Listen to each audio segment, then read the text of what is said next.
Evet. Şimdi geldi sobayı kurmaya. Ve arkasından da yakacağım. Merak ediyorum. Nasıl olacak, nasıl bitecek. Hiç yakmadım daha önce.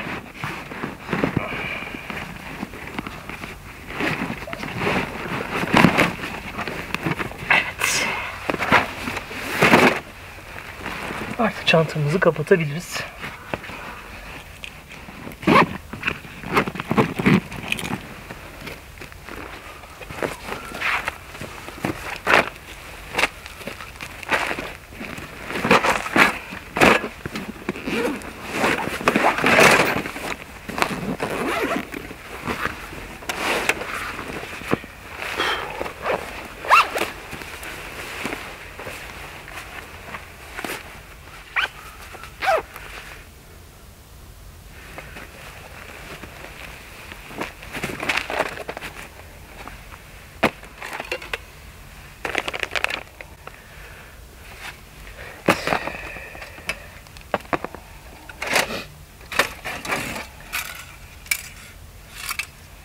Ön kapak,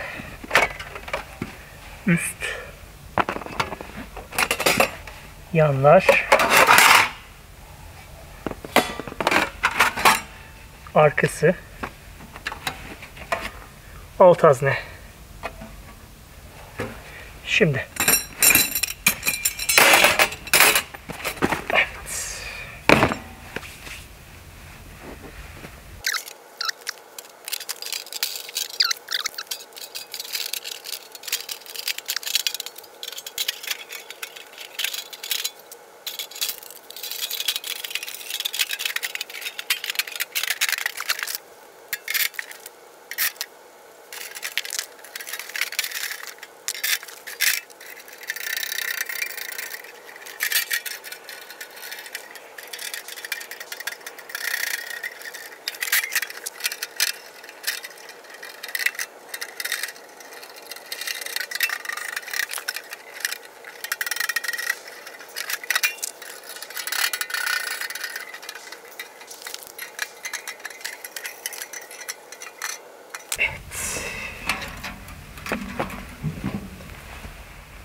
sobayı kurdum.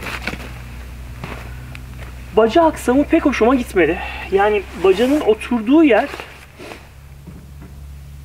şöyle bir harekete izin veriyor.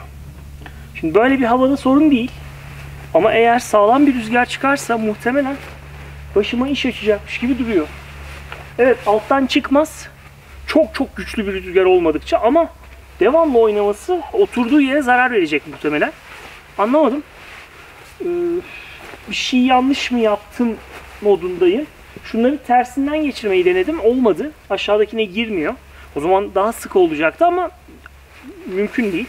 Geçmiyor yere. Anlamadım. Yani böyle bir deneyeceğiz bakalım. Gece nasıl geçecek? Lavuyu korumak için şöyle bir şey yaptım. Muhtemelen çadıra bir revizasyon yaparım ama şimdilik böyle kullanacağım. Bakalım yani ne kadar verimli olacak emin değilim. Evet. Kamerayı içeri alayım. Şimdi onu yakayım. Evet.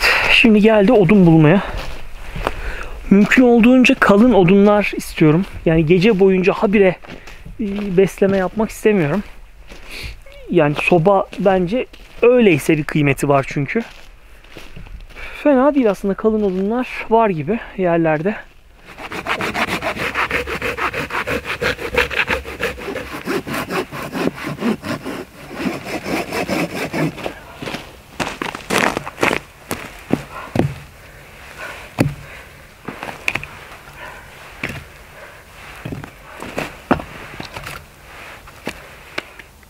Yoruldum.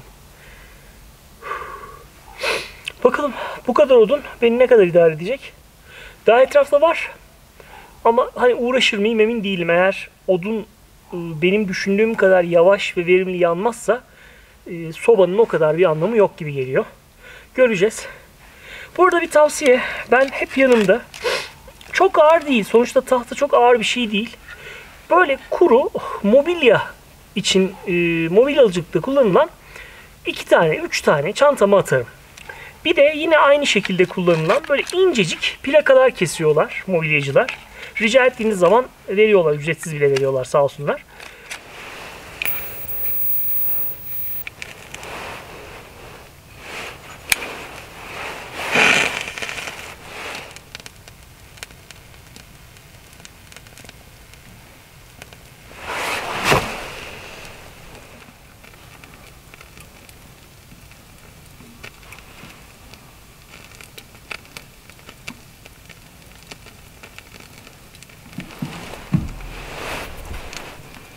Anında ısındı.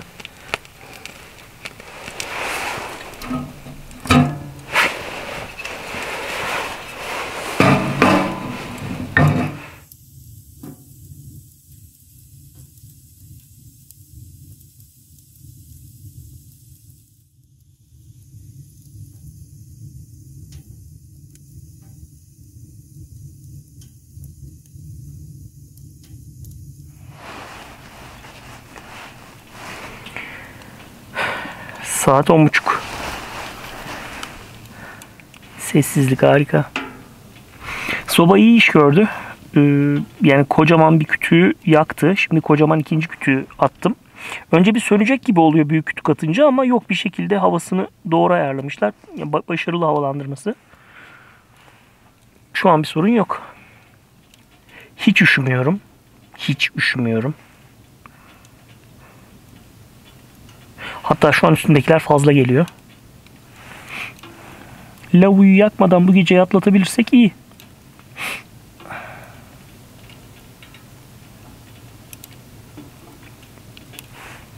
Sesler harika. Çıtır çıtır.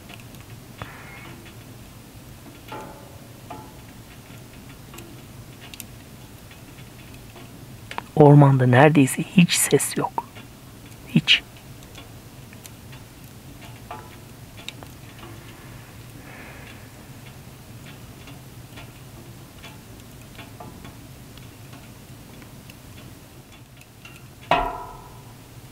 Şu anki hissiyat, üşümeyeceğim. Yani karıntiyalara gerek olmayacak. Soba eğer böyle yanmaya devam eder, ben gece sönmesine engel olabilirsem, şimdi aşağı yukarı bir test edeceğim. Yani bir kütüğü ne kadar zamanda yakıyor? Böyle 2-2,5 saatte bir yakıyorsa güzel, yani hiç dert değil. Kurarım telefonu. Yarım saat öncesine her ihtimale karşı atarım içine. Bakalım.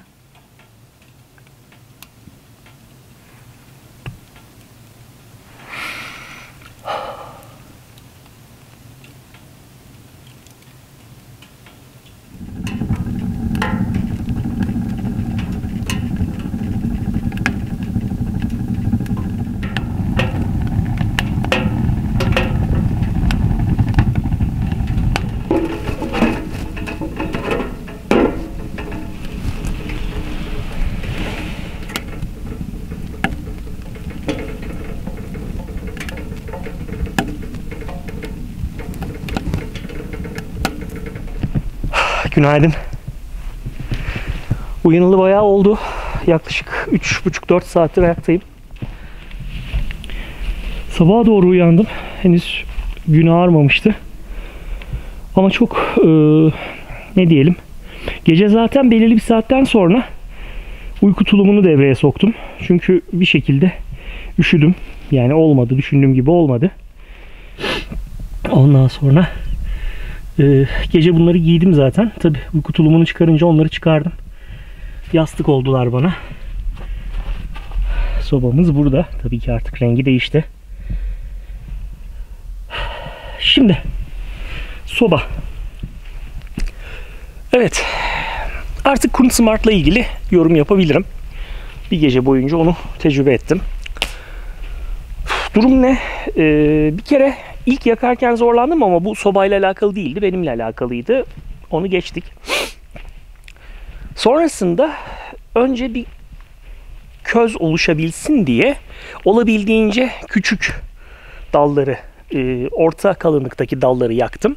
Ve yanımda getirdiğim, her zaman yanımda bulundurduğum 2 parça, hatta özür dilerim 3 parça, ne diyelim ona, mobilya tahtam vardı. Onlar bana çok yardımcı oldu.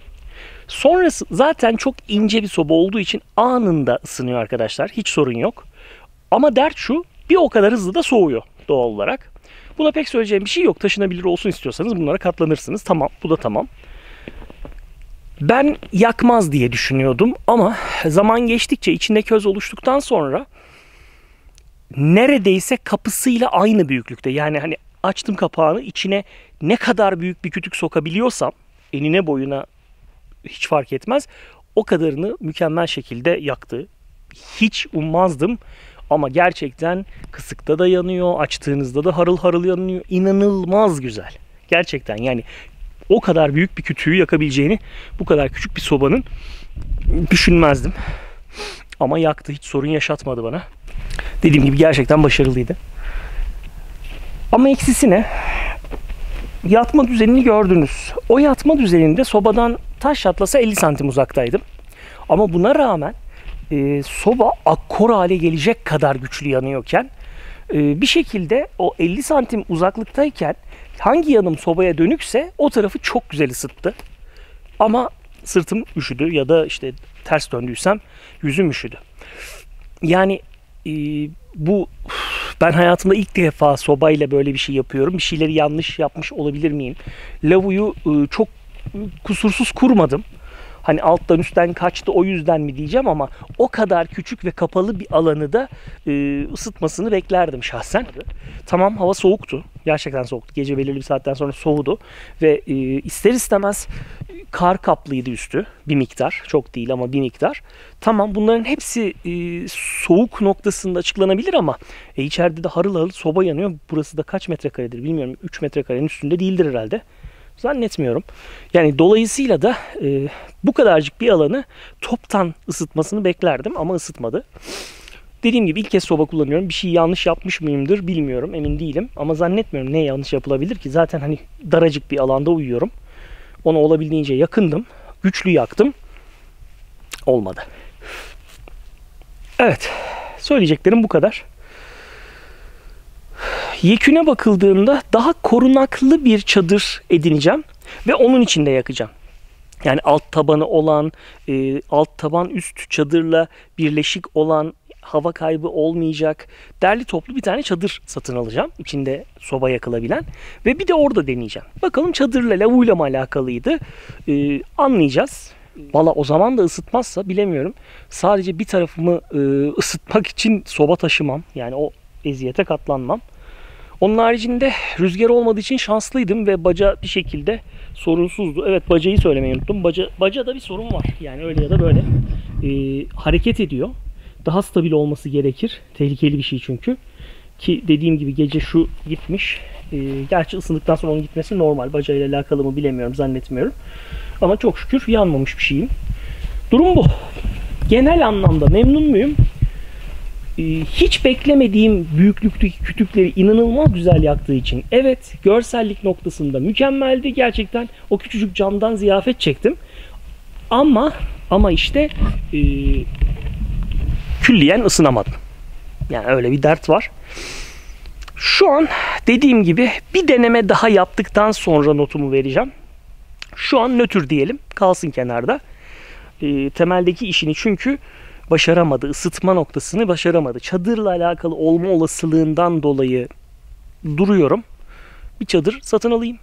İçine gireyim. Bakalım derli toplu bir çadırda da hala ortamı ısıtamıyorsa, sadece kendi çevresinde 50 santime yarı çapı ısıtıyorsa değmez. Ben almam.